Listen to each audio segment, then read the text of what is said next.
Alors bien évidemment, la question qui se pose aujourd'hui, c'est celle de la croissance. C'est même une question qui se pose de façon quasi obsessionnelle. Parce qu'une fois qu'on a la croissance, on sait qu'au bout, on a l'emploi. La réponse à la question, on la connaît aussi. Il faut restaurer la compétitivité. Et pour restaurer la compétitivité, il faut créer un cadre favorable à la création d'entreprises. La compétitivité, aujourd'hui, elle se mesure évidemment à l'échelle du monde. Et pas à l'échelle de la France seulement, exclusivement, ni même à l'échelle de l'Europe, mais bien à l'échelle du monde. La France, aujourd'hui, elle occupe une position forte dans l'économie mondiale, puisque c'est la 5e puissance économique mondiale. Mais il y a une crise, et assez paradoxalement, quand on est en France, on voit moins que la crise, elle n'est pas pour tout le monde. Depuis 2007 et les 10 années qui ont précédé, il y avait une croissance mondiale de l'ordre de 5%. La croissance mondiale, aujourd'hui, elle demeure de l'ordre de 3%, ce qui est évidemment important. Il y a eu 2 chocs de compétitivité extrêmement importants. D'abord en 2000, la création de la zone euro, et puis l'adhésion de la Chine à l'OMC. Et la part de la France dans la croissance mondiale, elle est passée de 6,3% en 1990 à 3,3% aujourd'hui, donc une diminution forte. Cette croissance mondiale, il faut aussi la regarder à l'aune de l'Europe. Alors quelle est la situation de la France en Europe ?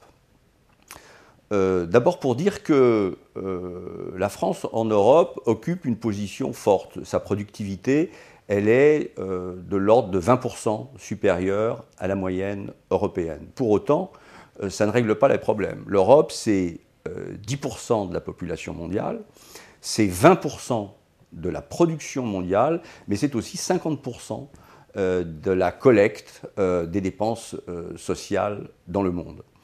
Et la France, aujourd'hui, elle est véritablement prise dans un étau entre une Europe du Nord très compétitive, dont évidemment l'Allemagne.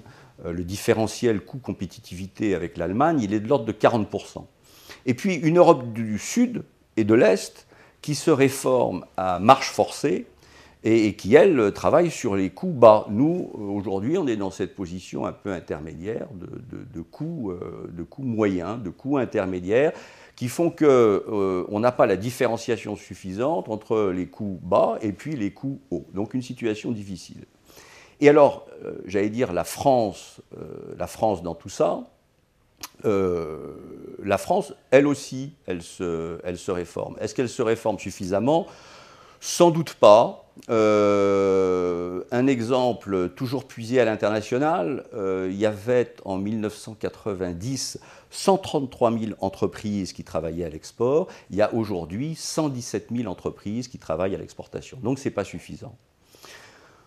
Pour autant, il y a quelque chose d'extraordinairement bénéfique qui se passe aujourd'hui, c'est une véritable prise de conscience de la nécessité de créer un environnement favorable à la création d'entreprises dans ce pays. J'en veux évidemment pour preuve les assises de l'entrepreneuriat. Ces assises, ce n'est pas tellement l'initiative en tant que telle qui est intéressante, c'est la façon dont elle s'est organisée.